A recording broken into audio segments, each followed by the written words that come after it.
जय श्री कृष्णा। दोस्तों, अक्षय तृतीया जो कि 19 अप्रैल को है, इसका महत्व इतना ज्यादा है कि इसे दूसरी धनतेरस भी कहा जाता है। इस दिन आप बिना किसी पंडित को पूछे कोई भी कार्य शुरू कर सकते हैं।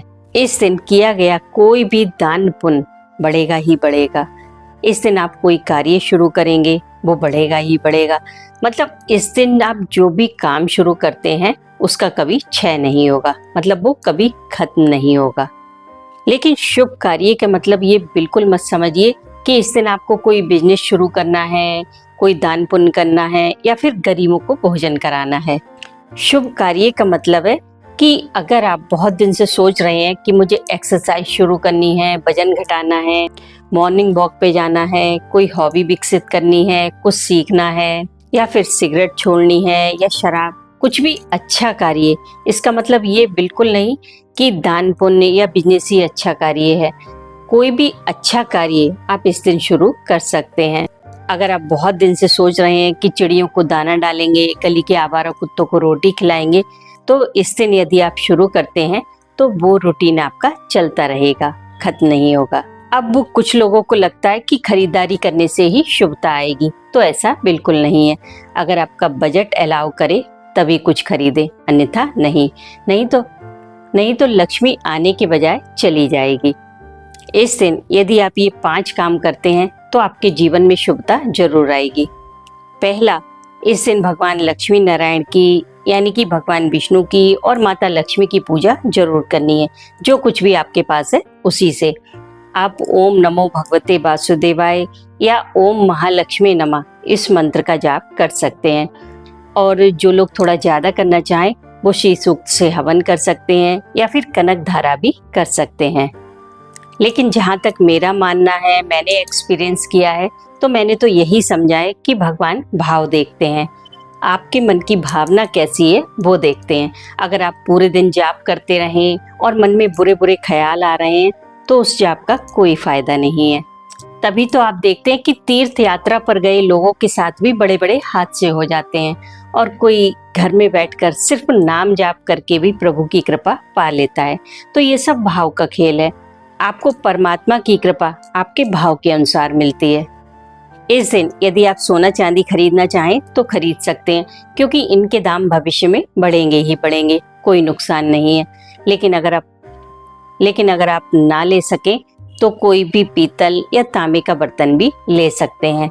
लेकिन इस दिन एक झाड़ू जरूर खरीदें, बहुत शुभ रहती है। तीसरा है दान। तो इस दिन दान जरूर कीजिए। आप वो अपने आसपास देख लीजिए, जो भी आपको ठीक लगता है। आपके घर में मेड है, उसके बच्चे को पढ़ाई से रिलेटेड चीज़ें चाहिए, कॉपी पेंसिल की ज़रूरत है, किसी को खाने की ज़रूरत है, किसी को दवा की ज़रूरत है, तो आप दे सकते हैं। इस दिन आप पशु पक्षियों को भी खाना या दाना पानी दे सकते हैं, वो भी दान ही है।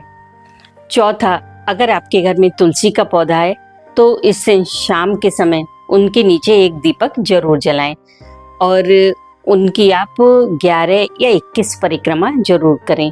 अगर आप का गमला कहीं साइड में रखा है तो उसे आप उठाकर बीच में रख लें और उनकी 11-21 परिक्रमा लगाते हुए ओम नमो भगवते वासुदेवाय मंत्र का जाप करते जाएं। 5वां, ये दिन नए काम की शुरुआत का है। तो कुछ भी अच्छा कार्य जो आपके लिए अच्छा हो, फिर चाहे वो योग हो, ध्यान हो, मीठा छोड़ना हो, आलस्य का त्याग हो, जो भी आप छोड़ना चाह रहे थे, करना चाह रहे थे पर नहीं कर पा रहे थे, टाल रहे थे, वो आप शुरू कर दीजिए। जो लोग कोई नया बिजनेस शुरू करना चाहते हैं या फिर हाउस वाइफ हैं, वो अपने घर से काम शुरू करना चाहती हैं, घर खरीदना चाहते हैं या फिर कोई और शुभ कार्य करना चाहते हैं, वो इस दिन कर सकते हैं। अब वो जानते हैं कि इस दिन क्या नहीं करना चाहिए, क्योंकि इस दिन आप जो भी काम शुरू करेंगे वो चलता ही जाएगा, कभी खत्म नहीं होगा, मतलब उसका कभी क्षय नहीं होगा। तो इस दिन आप एक बात का जरूर ध्यान रखें कि किसी से भी लड़ाई झगड़ा ना करें, फिर चाहे वो घर हो या बाहर। अपने मन को पूरी तरह शांत रखें, किसी से भी व्यर्थ के वाद विवाद में ना पड़े। दूसरा, हमारा सबसे बड़ा शत्रु है नेगेटिव थिंकिंग। तो कम से कम अक्षय तृतीया के दिन अपनी सोच को पॉजिटिव रखें। देश दुनिया में क्या हो रहा है, आगे क्या हो जाएगा, ये सब इमेजिन करके अपने मन को परेशान ना करें, क्योंकि आपके सोचने से कुछ नहीं होगा, जो होना है वही होगा। आप ये सब व्यर्थ की बातें सोचते रहेंगे तो आपके अंदर नेगेटिव केमिकल जनरेट होंगे और आपकी तबीयत खराब होगी बस। इसलिए कोई आपके बारे में क्या सोच रहा है इस पर ध्यान ना देकर खुश रहें, मस्त रहें। इस दिन कोई भी नेगेटिव काम ना करें, क्योंकि जब इस दिन इतने सारे अच्छे कार्य हुए हैं, जैसे कि परशुराम जी का अवतार, माँ गंगा का धरती पर अवतरण, माता पार्वती ने अन्नपूर्णा का रूप धारण किया, आदि शंकराचार्य जी ने भी कनकधारा स्तोत्र की रचना इसी दिन की थी। जो भी इसका पाठ अक्षय तृतीया के दिन करता है उसके घर में धन की कभी कमी नहीं होती। और भगवान श्री कृष्ण ने द्रौपदी को अक्षय पात्र भी इसी दिन भेंट किया था, और महाभारत की रचना भी वेद व्यास जी ने इसी दिन शुरू की थी। तो इस दिन में कोई ना कोई शक्ति तो अवश्य होगी। तो अगर आप ये सारे कार्य पूरी श्रद्धा से करेंगे तो आपके जीवन में शुभता आएगी, खुशियां आएंगी। जय मां लक्ष्मी।